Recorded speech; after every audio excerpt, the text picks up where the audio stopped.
Hello, everyone. Hello. Hello. Oh my God. I think I just smudged my lip liner or lipstick combo that I never wear. But welcome to another wonderful week. As you know, I'm excited, but I'm really pumped about today because we are kicking off Brain Camp. And whew, this has been a long time coming for sure. Those of you who have had sessions with me, you know that mindset, how our brains work, ADHD, OCD, the tendencies and habits of both, even if you don't have necessarily aren't diagnosed with them as disorders, it all kind of plays into everything we do. So, we're as you guys have read so far, we're going to kick it off with this month featuring everything about how the brain also screws us out of getting results and getting better and all of that. So we're gonna go over the four most common things, right? Now that doesn't mean this covers everything. Neurodivergence means that it is a whole spectrum of stuff. So if there's anything from these lessons that speaks to you either differently than the way we're talking about it, or you want to elaborate more on that, as always, me, the coaches, we encourage that one-on-one kind of approach. And if you're following this along as a drinking game and you have your water bottle handy, mine's about 3/4 full. So let's say every time I drink water, you guys drink water. We're going to try it out. Okay. So, and my voice is cracking a lot from allergies. So just as a warning. Today's topic, the all or nothing brain. So as usual, this is going to require a lot of just feedback from the chat as well. So while you're watching this, anything you're thinking, anything, standing out to you, you agree, you disagree, this is a safe place. I want you to tell me in the chat, or tell us in the chat, I should say. All right, so before we jump in, I want to know what you guys think when I say the all or nothing brain. How do you interpret the all or nothing mindset? What does that mean to you? And you can use specifics of how you've approached health in an all or nothing manner, how you do anything in an all or nothing manner. But what does it mean to you? Black and white thinking, if it's not perfect, F it. Yep, for sure. Perfect or go home. Dieting is a good example in the past. I either have to do it perfect and consistently or not at all. So absolutely. The biggest thing about all or nothing is that it's a fake sense of control. Now, tell me if you guys have ever been down this path. I'm going to do this. I'm going to go for it. I'm going to really put my all into it. A few months, I'll dedicate a few months to it. Who doesn't have a few months? I can be strict for a few months. I can really make sure that I stick to this and I am, I do it. I dot my I's, I cross my T's, and I'm going to do it. And it's like, you could be a representative of that company, right? Like whatever diet, whatever you're doing, you could be their freaking spokesperson for a certain period of time. And then for some reason, it never sticks. And you miss that newness. You miss that period where you were like, I know what I'm doing. I know exactly what I'm focusing on. I'm going to stick to this. I'm going to do this. It's the false sense of comfort in strictness because it's harder for you to mess up if you know exactly what you have to do. It's a false sense of effort equals outcome. So if we're putting a lot of effort into it, we're going to have the outcome we want. But it's not what we think is motivation is really just the excitement of newness and obsession. It feels like we're doing well, right? When we're really strict with something and like Mo said, black and white, if we're doing it this way, we're doing good. If we're doing it this way, we're doing it bad. So it feels like we have more of a confirmation that we're doing it right, the stricter it is to follow. And the more we can say at the end of the day, we checked all those boxes and we followed the plan. Does this sound about relatable so far? Does this sound spot on? Because it doesn't even have to be about diet. It could be with work. It could be with school. It could be with a dream you're working towards. It could be towards saving up for something. It's anything that we feel we don't have total control over. We get, the all or nothing feeling feels like we're removing the idea of failure. Then the emotions set in and you're like, oh shit, I can still mess up. Right? Or, oh my God, I didn't even think of that today because I don't know, my whole world is falling apart at home and I didn't think about what kind of protein I'm eating, So it's all normal.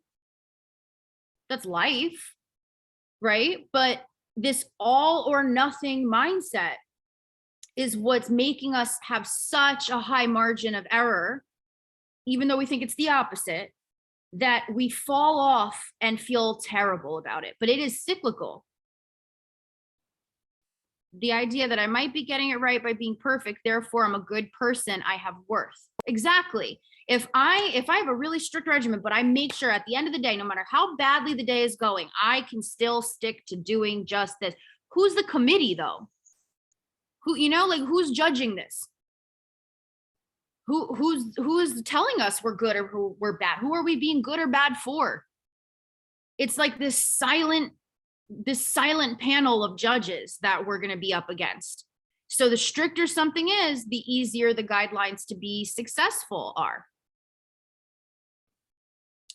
A lot of us, not to diminish it at all, we all have extremely different paths, but I say this all the time. There is a reason that, anecdotal, of course, I don't know this number to be completely true, it feels this way, like 9 out of 10 clients that we work with have some kind of trauma in the past. Now that doesn't mean necessarily abuse, it doesn't mean anything. It could be moving around a lot. It could be a shift, if you move to a school in the middle of middle school, and you had a hard time acclimating. It could be a natural disaster that hit your home. It could be the loss of a family member due to health issues. It could be so many different things that equal trauma, that have such a high effect on us specifically. So that is, not to make you feel invalidated whatsoever, but like, this is good. You're in good company, because to some degree, there's been a lot of studies done about inflammatory illnesses, autoimmune illnesses, hormonal illnesses, and the stress connection of trauma. So why I wanted to do Brain Camp. All right. So it sounds like this is hitting home. Okay. Now, here's the thing about obsessions. And even if you have OCD and you've had intrusive thoughts, tell me if you know this, something can feel so powerful. It can feel so certain and so like, absolutely this is going to happen. It's the thing in my brain. It's, oh my God. And then one day it's like, you never even had that obsession. It passes. The intrusive thought, no matter how dreadful it is, passes. The time in which it takes to pass is a whole different story. But if your obsession, if that intrusive, which we'll get to it in its own Zoom, but if your obsessive thought about it, if the intrusive nature of having to stick to it, I have to be good, right? Like, if that's an obsession, that will pass. And yet we don't understand why we fall off. We always feel like, oh, here goes another, and you might have even thought this about this program. It's okay. But like, here it goes, another program. I was all gung-ho, ready to jump in, go full force. And here I am just letting it fall to the wayside again, just like everything else. No, no, it's just that like with everything, there is only a certain period of time in which we're really enthralled with something. The newness, we're always attached to newness. I gotta turn this light down because I'm gonna be blind at the end of this. Holy shit. This is like a Kris Jenner ass light that I got on in my face. Apparently she has eye problems now from the amount of lights that she has on her face at all times during filming. That's why she looks like she doesn't have no wrinkles. Just saying, we all have them. So, okay, now here's my thought though. In reality, we are only supposed to, we don't have too many tasks that are necessary, right? Like we're supposed to eat, sleep, shit, hydrate, have sex, keep ourselves safe and alive. That's literally it.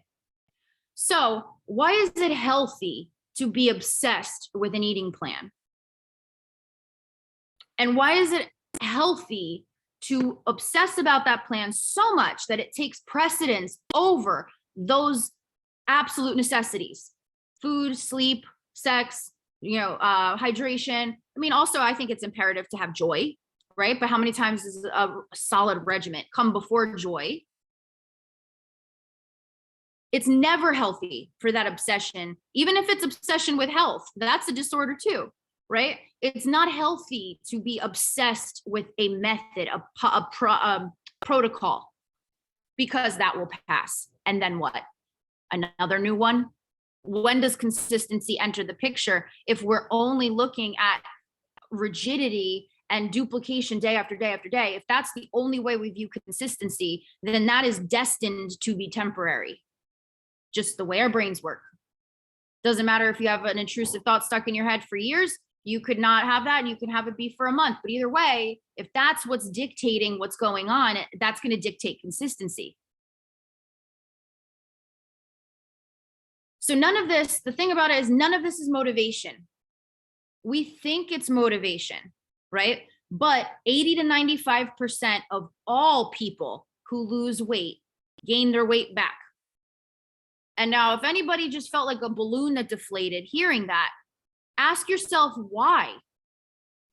Because not all 80 to 95% of those people have hormonal disorders or metabolic disorders or chronic illnesses that affect their weight in any which way, take medications that affect their weight. That's just in general, 80 to 95% of people. So that's every single one of those people, 80 to 95% of the people you see on Instagram, like, woo, I just ate bacon for a year. Look at me. The statistics show that everybody who does these things in this all or nothing mentality will fall off. Before I continue, I want to know what you guys think about that. What does that mean for you as you hear that 80 to 95% of all people who lose their weight will gain it back? What does it tell me in the chat? What does that mean for you watching? You don't got to be fake positive. You can say if that pisses you off.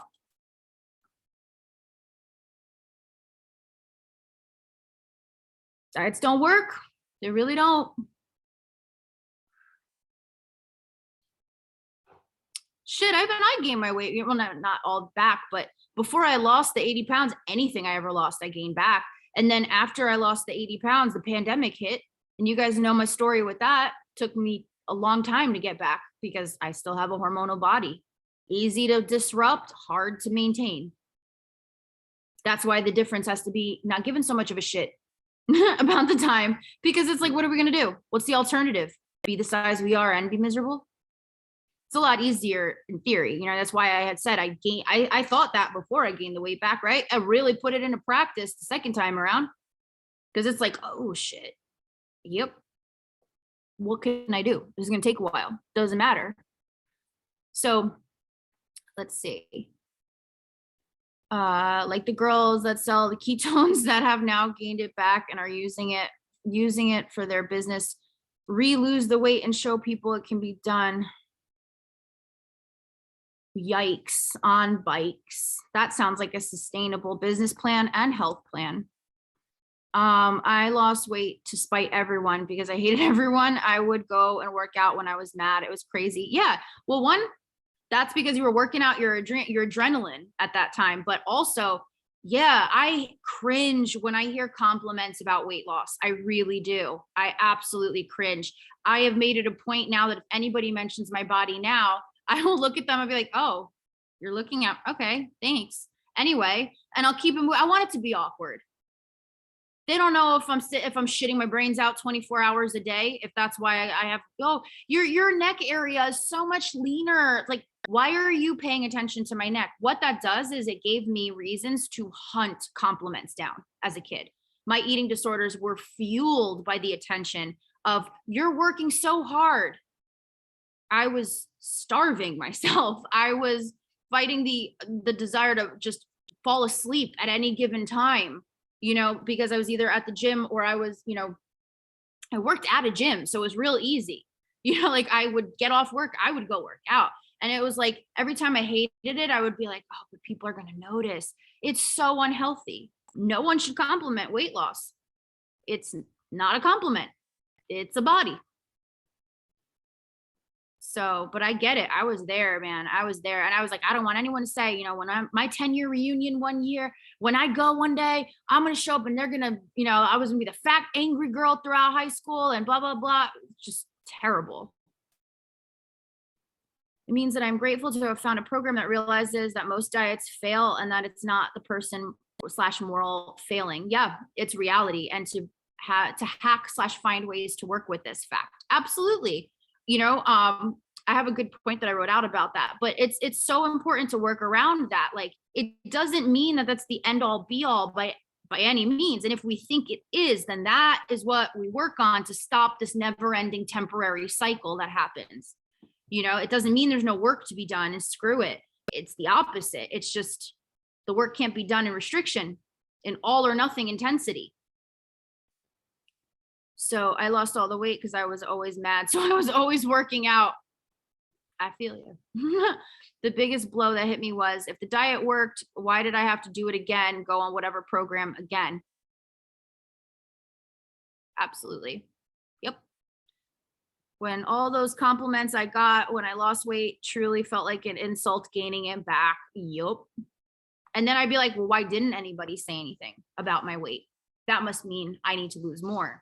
And it doesn't, if you think about that, like, girl, you're going to disappear.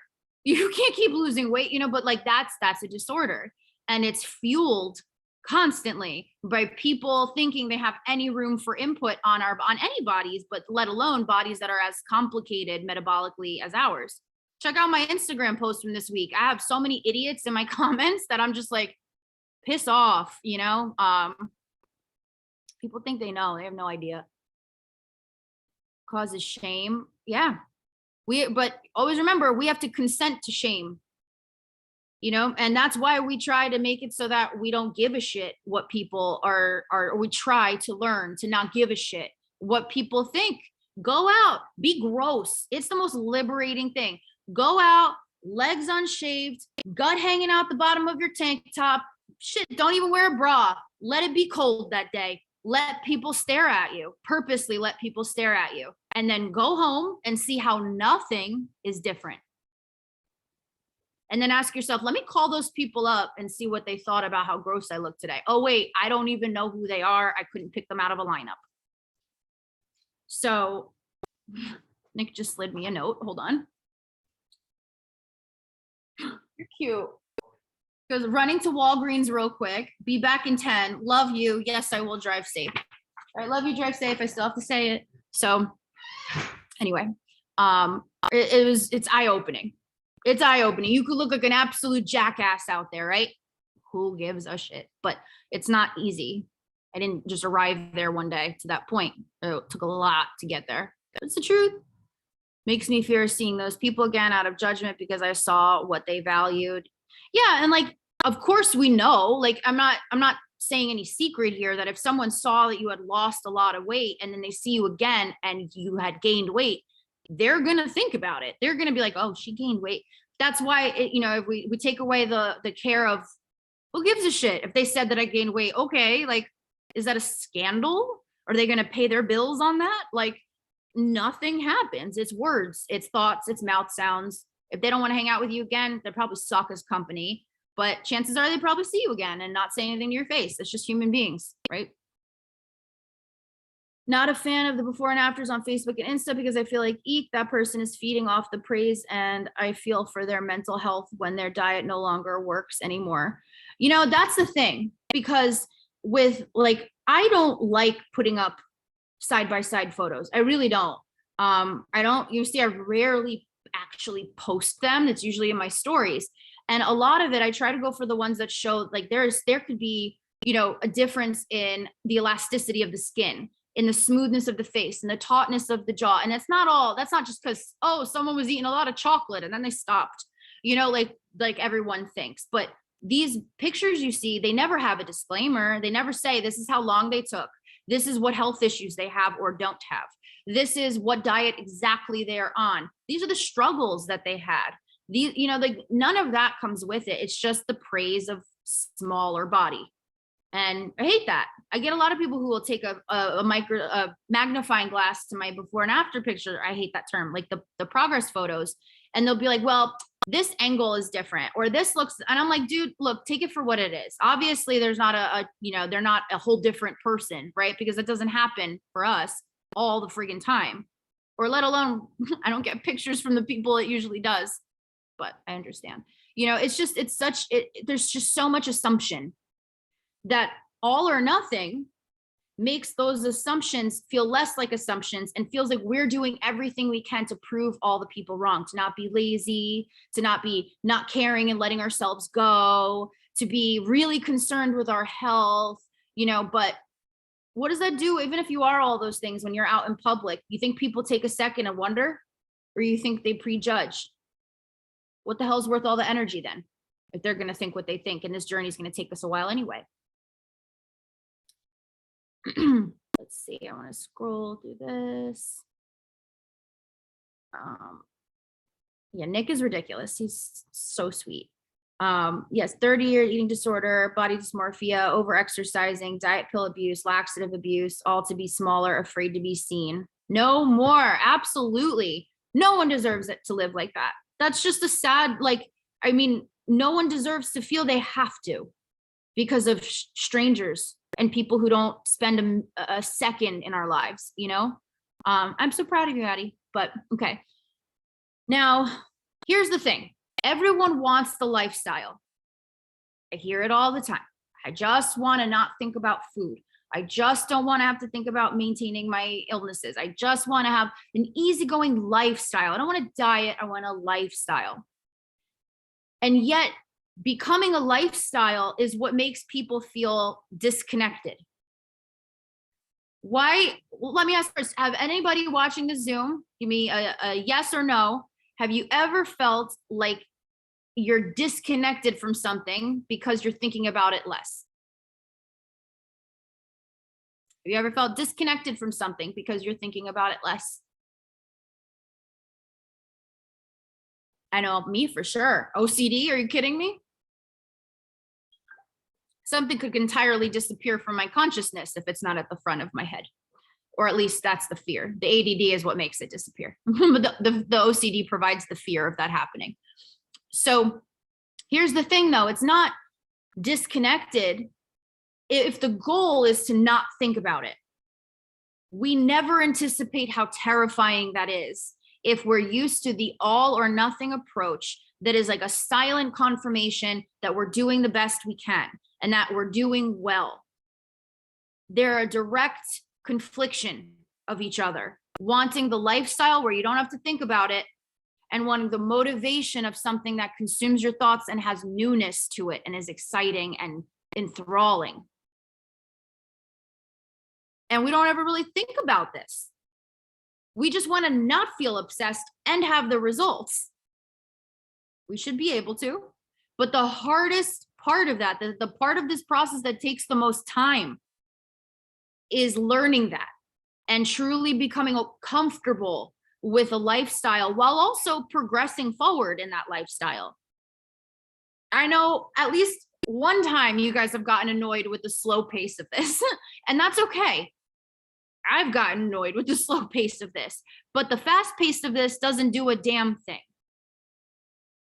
If the obstacles are remaining there, like I'm saying, if someone's done their baby steps, they're all good, they're good to go, whatever. Like, yeah, you might need the next step. Everything's consistent and you don't have to think about it. No stress. Great. But it's rarely that.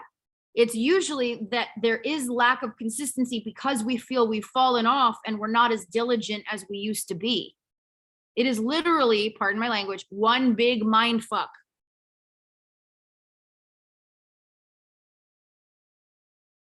Thoughts on that? Any personal adages? I'm going to keep going with this, but I want to go back and read the comments. So tell me your thoughts on hearing that little cluster.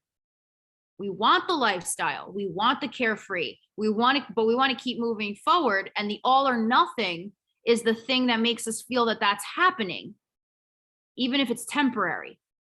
So what do we really want then?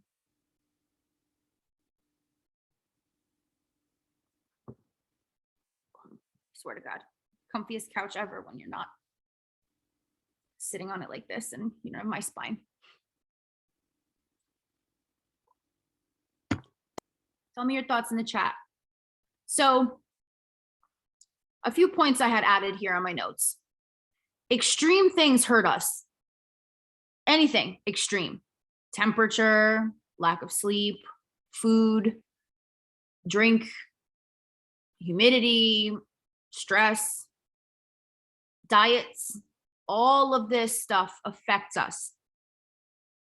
When we suggest something to change that people are attached to, and it's usually coming from a place of, in the past, that was another form of self-punishment or another form of fake motivation because it's an all or nothing approach. It's something extreme. It's something, if we see something like that, we will never suggest something because we love seeing you drag on and struggle. We will always suggest something if we see you doing something that's screwing you over. So it's not that you're doing anything bad, and it's not that we want to rip it away from you just to make your life harder and like laugh at your misfortune, ever. Anything that we suggest, changing, replacing, learning, whatever, is to benefit you. Now, I know in theory, logically now, even though you guys aren't, if you're not being faced with something that you're afraid to change or lose, right? You might be like, well, yeah, Michelle, that makes logical sense. Of course, you're going to help us out. You're going to point it out.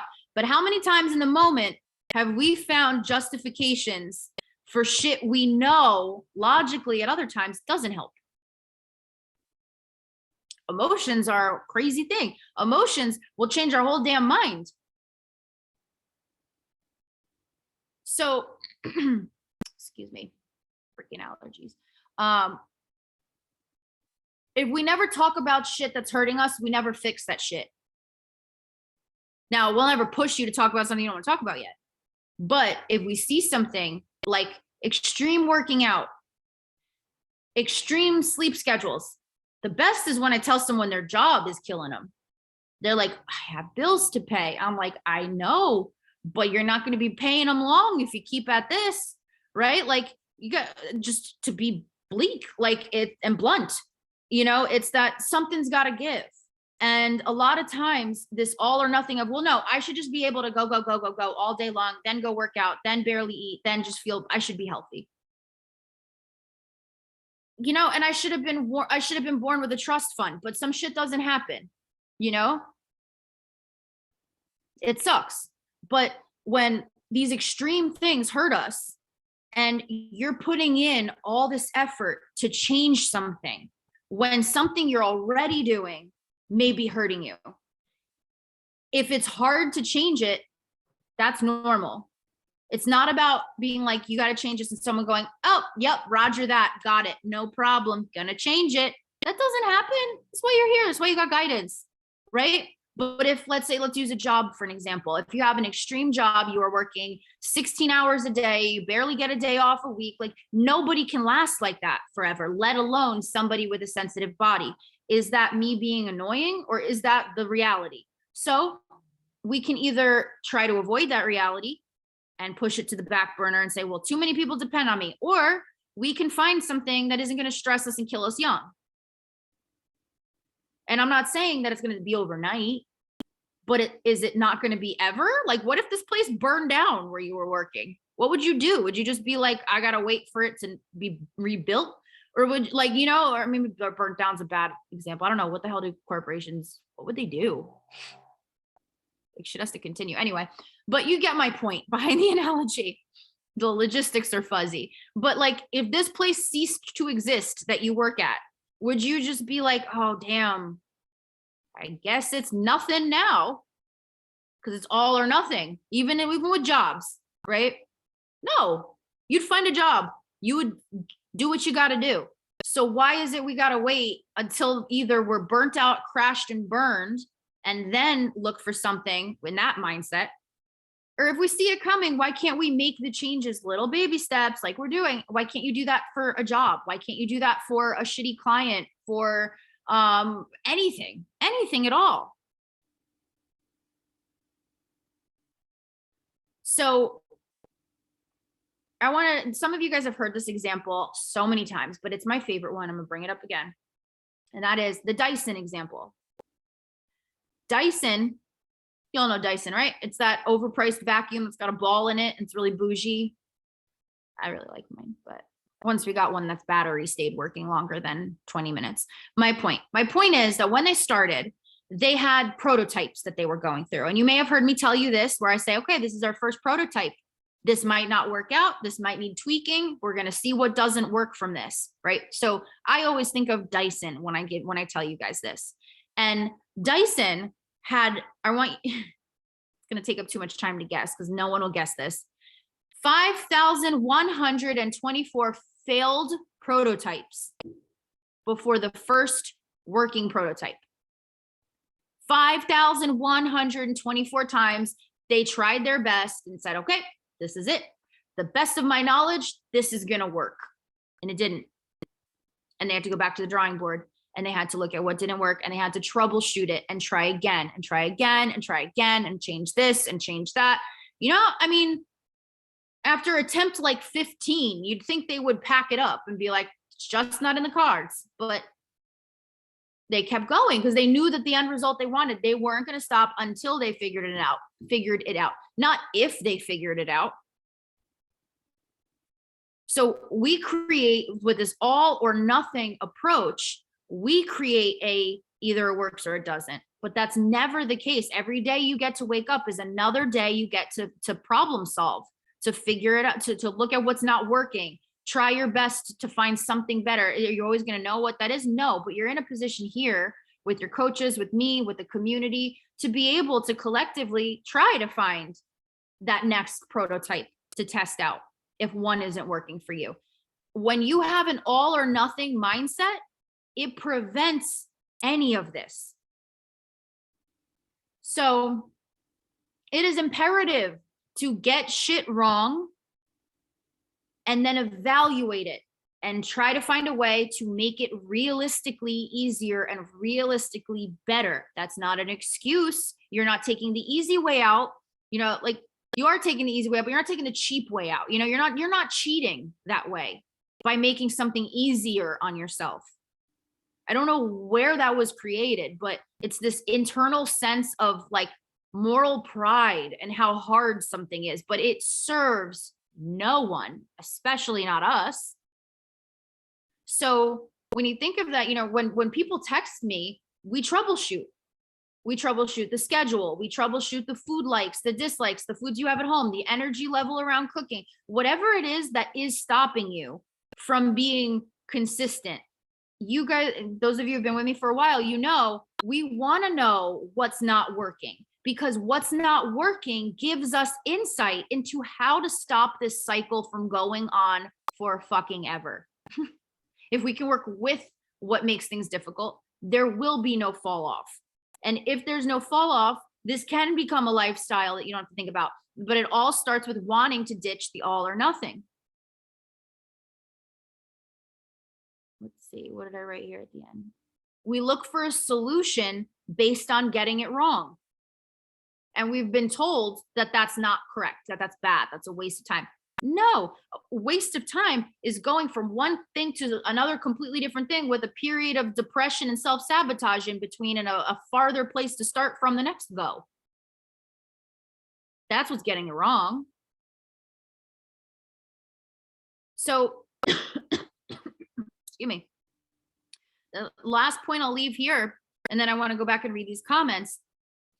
There's zero room for improvement when it's all good or all bad. When it is all or nothing, there is zero room for improvement. You get one shot, you get one trial run, one thing, you know, you don't even get a freaking rehearsal. You're just like shoved out onto the stage, do well or don't. And we don't have to have that. So why do we? Why do we impose that on ourselves? There are more than one way. There is more than one way to do something right consistently. There's more than one way to do something right consistently. Some of my clients this week got this lesson a lot, where it was, well, I don't know, I'm just falling off. I'm just not as, involved. And I thought I would be farther along than this and blah, blah, blah. And I didn't think of my baby steps at all. Not once. Oh, or I thought of my baby steps and I still failed. And I'll say, okay, what's different? And then they'll be like, well, I don't know. What do you mean? I'm like, how's work? Oh, well, last week, 5 people called out. So I had to work double shifts and nobody was available to help and blah, blah, blah. Is the way that you do something that week, does it seem like it would work if it was the same way you do things on the weeks where you have time or your mental energy? No, different thresholds call for different approaches. So what works perfectly, oh my God, I can't talk. What works perfectly for you one week might be absolutely impossible and overwhelming to maintain the next week. And then the week after that, it might go back. We attach to the all or nothing concept of how we should do things, but become more interested in how to do things during certain times, how to do things during certain obstacles. If you have a wide array of knowledge of how to handle one situation in many ways, you'll be prepared for all the ways that can happen. If you think of it as sink or swim, you have 2 options, no matter what the hell is going on in your life. And that is not a human pressure to put on ourselves. Not these days, that's for damn sure. All right, so that's all my spiel that I have written here. Let's see. Okay. I've seen a lot of the videos. I see transformations are from people who lost weight in a few months or a year or 2. And then they talk about how they were so unhealthy and eating so much fast food and not moving any. And they just simply started working out and ate less fast food. And I get that it's good to be healthier and feel better. Congrats to them. But a lot of people see that and think that every fat person should have it easy when losing weight. Oh, it drives me nuts. And that every fat person is fat because they are eating a bunch of junk food and not exercising, when in reality, there's a lot more complex things happening for many of us. It's weird that I don't see a lot of weight loss journey videos when the person has any hormonal issues going on or autoimmune diseases or anything like that. I think your account was the first one I saw. Nothing like a bunch of people getting butt hurt that I'm talking about calorie deficits on my Instagram and how they're crap. And there's nothing any of them that can say that will delegitimize me in my head. I don't care. It might sway other people, but I figure I went to enough people who thought like them and was the sickest I've ever been in my life, barely eating and like thoroughly deteriorating, worried that I wasn't going to be able to support my own breathing, like my own diaphragm, my own spine for many more years. Like that's how I was when I was listening to the people with that mindset. So at this point, I wouldn't trust someone who's never driven a car to teach me how to parallel park, right? I'm not going to listen to these assholes who never helped me on how I should be doing things better, but that accepting that, yeah, majority of people feel like that. Doesn't mean anything though. It's not the truth. And those people don't have any bearing on your life. It sucks. But if you think about it, why is it worse for someone to think you like fast food and you're fat than if you're like, you go out and just like have rage fits and beat people up? Like, doesn't it feel like you could be a freaking like awful human? And for some reason, that's still not as bad as, oh my God, you're fat and you like fast food. Like, go away, but there will be people who assume that you could live on kale. And people will assume that if you're a certain size, you're not healthy. You're eating too many calories. Here's the thing. How stupid is that though? Like there's so much evidence against that they have no empathy. If they had a metabolic issue and woke up with it tomorrow, they'd be so screwed.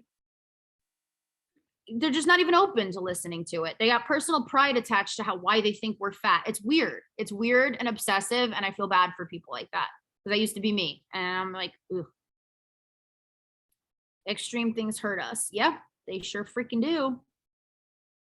Like, I wish that were my problem. Like, yeah, right. I've said this. I used to say this a lot growing up, honestly. I would be like, everyone I meet thinks that I just have no control. Like I just eat and eat, or I eat like, chocolate and ice cream and all this shit, especially growing up having diabetes. Oh my God, being young and overweight, like clinically obese according to my BMI, and being a diabetic, that was just like, please judge me. Please judge me. Will you judge me? I need it, everywhere I went all the time.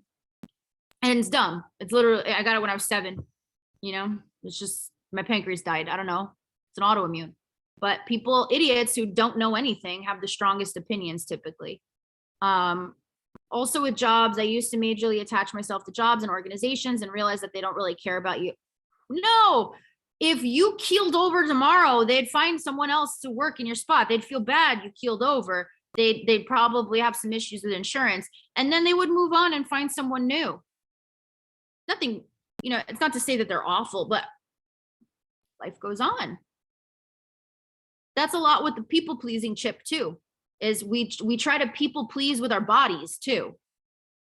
Even if we're not serving other people or going back on our boundaries with other people, we still want to be in an acceptable form to not be judged by people who have no struggles, like in this area, by the way. Really, really nice burn in the ass. But they'll replace you in 2 weeks and move on. So why sacrifice our own happiness and health for a job? And thinking that there's no other better opportunity out there is what keeps us in shit opportunities. There is always a better opportunity. Prototype, baby. You know what doesn't work from one prototype, you take it into the next one. You go, the next time you look for a job, you know what to not look for, or what to look for, but also like what you don't want. Same with anything else. Excuse me.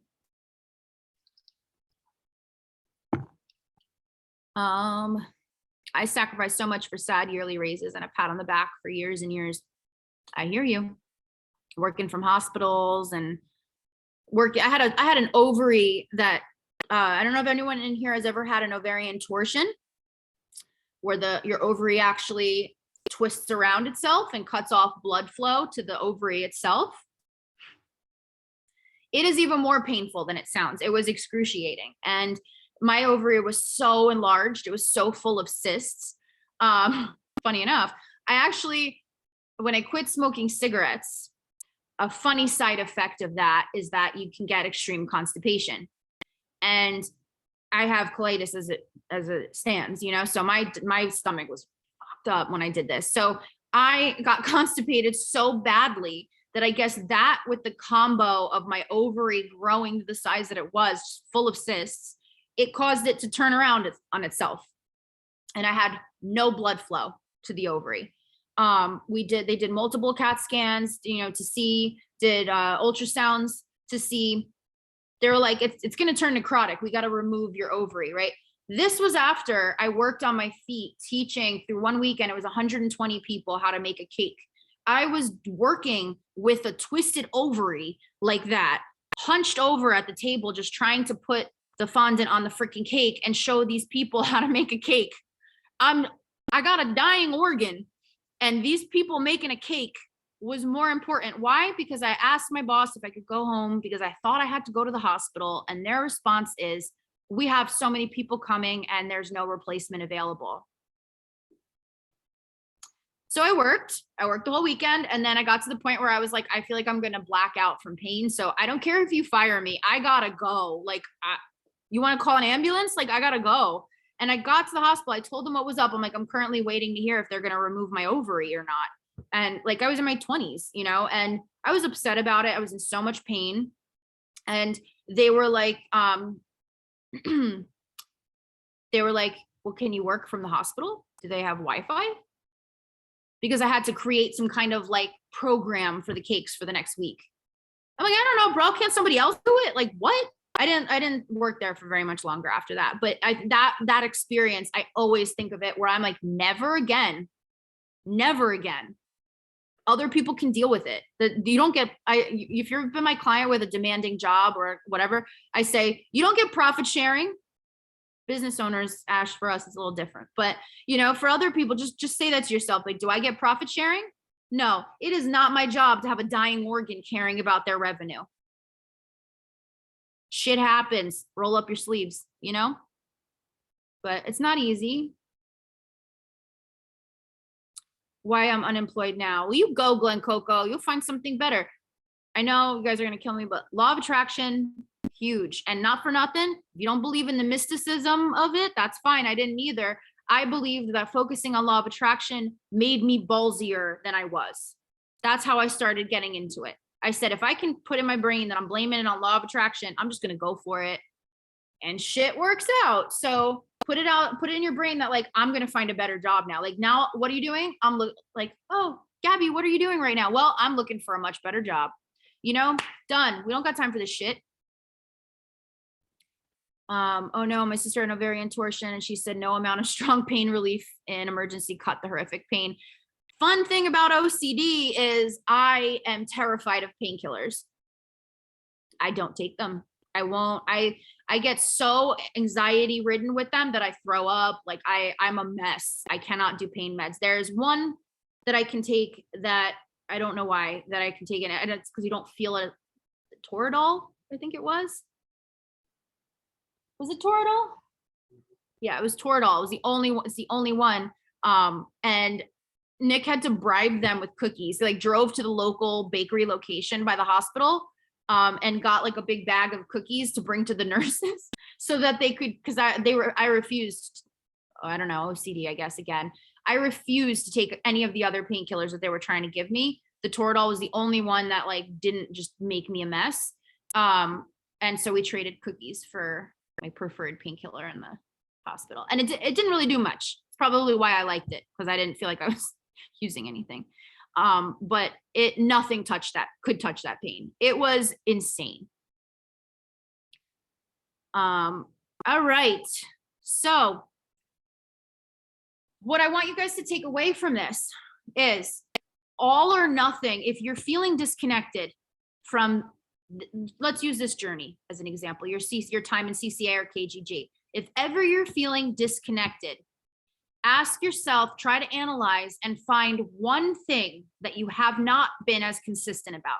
It could be food. It could be contact with us. It can be booking your calls. It could be watching these Zooms. And if truly everything is 100% consistent, maybe you are feeling disconnected from it. Reach out to us and we can find a new way to kind of keep going. But I would bet dollars to donuts that if everything was consistent and you're feeling good, you're probably not feeling disconnected. It's the control we want when things are not seeming like they're moving forward or like we're screwing up. That's usually when we feel disconnected. So if you feel that, try to look at all of the things and discuss it with us. If you need help doing that little checkup from the neck up, text us, text your coach, text me. We can walk through it together. But always look deeper than just giving up on yourself saying, I wish I was as into it as I was before. That is a fake place and it will fade, but that doesn't mean that you are out of control. So small steps still win. All right. I'm going to go because I'm losing my voice, but I want you guys to text me. Let me know if you need help with anything at all and enjoy the rest of your night. Bye.